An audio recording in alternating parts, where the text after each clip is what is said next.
Good morning बच्चों आज हम पुष्पीय पौधों में लैंगिक चरण की प्रक्रिया को समझेंगे। बच्चों, जो पौधे के पुष्प का मेल पार्ट होता है स्टेमन, उसमें एंथर होते हैं। एंथर में अगर एक कोष्ठ होता है तो उसको मोनोथीकस, अगर दो कोष्ठ होते हैं तो उसको डाइथीकस कहते हैं। अब इसकी कुछ कोशिकाएं लघु बीजाणु मात्र कोशिका की तरह कार्य करने लगती हैं और इनमें अर्धसूत्रीय विभाजन के फलस्वरूप लघु बीजाणु बनते हैं। ये लघु बीजाणु आगे चलकर मेल गैमेटोफाइट या पॉलिन ग्रेन्स बनाते हैं। अब बच्चों हम देखेंगे कि परागण क्या है, पॉलिनेशन क्या है। तो परागकणों का उसी पुष्प के वर्तिकाग्र पर या उसी जाति के दूसरे पुष्प के पौधे के पुष्प के वर्तिकाग्र तक पहुंचना परागण कहलाता है। जब पॉलिन ग्रेन उसी पुष्प के वर्तिकाग्र तक पहुंचता है तो उसको स्वपरागण कहते हैं, और जब उसी जाति के दूसरे पौधे के पुष्प तक पहुंचता है तो उसको परपरागण कहते हैं। तो बच्चों, ये था मेल गैमेटोफाइट। हमने जाना मेल गैमेटोफाइट कैसे बनता है। अब हम देखेंगे फीमेल गैमेटोफाइट के बारे में। तो बच्चों, किसी पौधे के पुष्प का अंडाशय का अगर हम टीएस काटें तो कुछ इस तरह की संरचना हमें दिखाई देगी। ये है बीच में प्लेसेंटा, इसको कहते हैं प्लेसेंटा, और इससे लगे हुए ओव्यूल होते हैं। ये ओव्यूल एक भी हो सकते हैं और अनेक भी हो सकते हैं। अब एक ओव्यूल की हम संरचना देखेंगे तो कुछ इस तरह से दिखाई देगी। इसमें दो आवरण होते हैं, वो एक बाहरी आवरण और एक आंतरिक आवरण, इंटरनल इंटेगुमेंट, और इसमें एक छिद्र होता है जिसको हम माइक्रोपाइल कहते हैं। और ये जो ओव्यूल होता है ये फ्यूनिकल के द्वारा प्लेसेंटा से जुड़ा हुआ होता है। इस स्थान को हम हाइलम कहते हैं, और जो ये न्यूसेलस का ये पार्ट होता है उसको हम चैलेजा कहते हैं। और इसके बीच में एक न्यूसेलस के बीच में एक 8 केंद्र की थैलीनुमा संरचना होती है। इसको हम एम्ब्रियोसैक या फीमेल गैमेटोफाइट कहते हैं। इसके चैलेजा की तरफ जो 3 कोशिकाएं हैं इनको हम एंटीपोडल सेल्स कहेंगे, और जो माइक्रोपाइल की तरफ 3 कोशिकाएं हैं इनको हम एगोप्टेटस कहते हैं। बीच में 2 पोलर न्यूक्लियाई होते हैं। आगे यही पोलर न्यूक्लियाई मिल करके सेकेंडरी न्यूक्लियस का निर्माण करते हैं। अब बच्चों, जो पॉलिन ग्रेन्स पुष्प के वर्तिकाग्र तक पहुँचे, ये अनुकूल परिस्थितियों में अंकुरित हो जाते हैं और इसका न्यूक्लियस विभाजित होकर एक ट्यूब न्यूक्लियस और एक नलिका केंद्रक और दूसरा एक जनन केंद्रक बनाता है।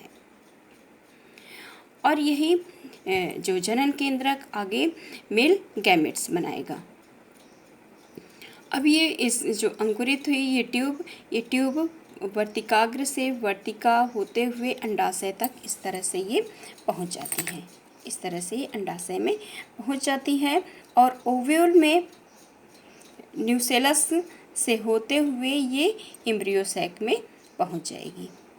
और जो इसमें जो मेल गैमेट्स बने थे उनमें से एक जो मेल गैमेट है वो एगोप्टेटस के एग से संलयित हो जाता है।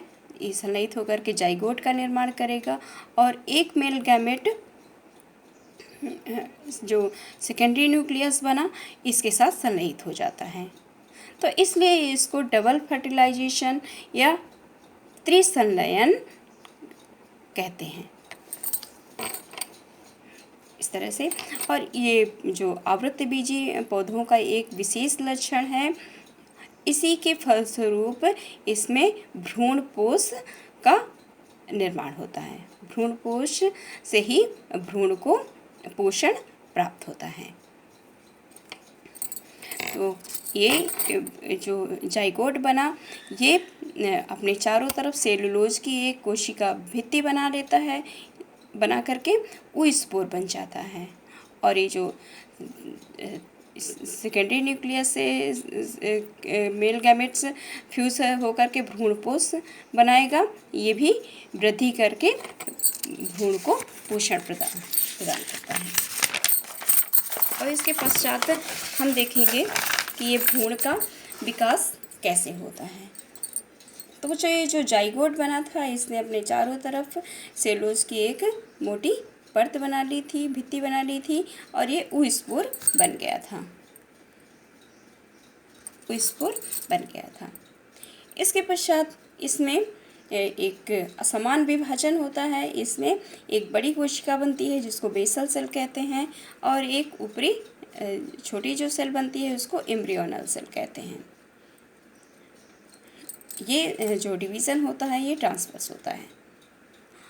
इसके बाद इन दोनों कोशिकाओं में फिर डिवीज़न होता है, लेकिन इसमें ट्रांसफर डिवीज़न होगा और इसमें लॉन्गिट्यूडनल डिवीज़न होता है। इस तरह से ये इसमें लॉन्गिट्यूडनल डिवीज़न हुआ और इसमें ट्रांसफर डिवीज़न हुआ।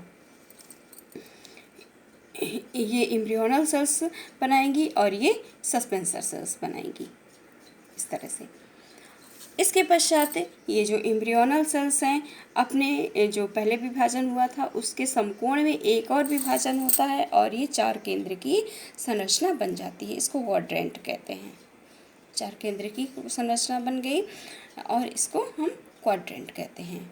और ये चारों कोशिकाएं फिर विभाजित हो जाती हैं 2-2 कोशिकाओं में। प्रत्येक कोशिका विभाजित हो जाएगी और ये 8 केंद्र की संरचना बना लेते हैं, जिसको हम ऑक्टेंट कहते हैं। इसके साथ ही ये जो सस्पेंसर सेल्स थी वो विभाजित होकर के 6 से 10 तक एक पंक्ति, कोशिकाओं की एक पंक्ति बना लेते हैं, जिसको हम सस्पेंसर कहते हैं। इसमें जो ऑक्टेंट बना, इसमें नीचे की जो 4 कोशिकाएं हैं इनको हम हाइपोवेसल कहेंगे, और जो ऊपरी की कोशिकाएं हैं इनको इपीवेसल कहते हैं। ये जो हाइपोवेसल कोशिकाओं से ही आगे रेडिकल और हाइपोकॉटिल बनते हैं, और जो इपीवेसल सेल्स हैं उनसे आगे चलकर प्रांकुरिया, प्ल्यूम्यूल और कॉटिलीडन्स का निर्माण होता है। अब ये फिर इनमें ये जो ऑक्टेंट है इसमें फिर डिवीज़न होगा और ये 16 केंद्र की संरचना बना लेते हैं। ऊपर बाहरी जो 8 कोशिकाएं होती हैं वो एक मोटा आवरण बनाती हैं, और अंदर की कोशिकाएं 8 कोशिकाएं ये आंतरिक ऊतक बनाएंगी। अब इन जो बाहरी आवरण था इसमें फिर बार बार डिवीज़न होता है और ये एक मोटी परत बना लेती हैं जिसको कहते हैं डर्मेटोजन।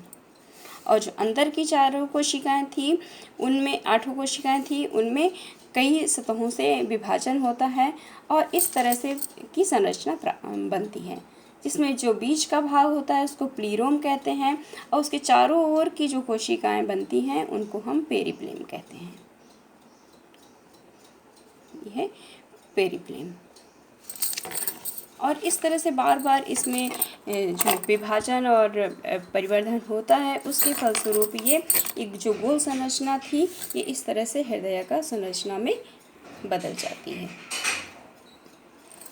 जो इसका सस्पेंसर वाली ऊपर वाली कोशिका थी उससे हाइपोफाइसिस बनता है, हाइपोफाइसिस की तरह कार्य करती है।